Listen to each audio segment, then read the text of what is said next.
Nakitagbo ang milangkob sa Oplan kontrabaha sa Department of Public Works and Highways sa mga mayor nga apektado sa grabing baha sa Bagyong Tino sa miaging tuig.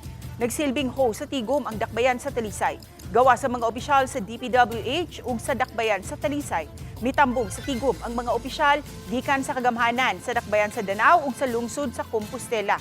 Sa maong tigom, gihangyo ni Mayor Samsam Gulyas ang DPWH nga paspasan ang pagpalawom sa Mananga River sa dili pa ang buwan sa Hunyo nga panahon na sa pagsugod sa ting-uwan.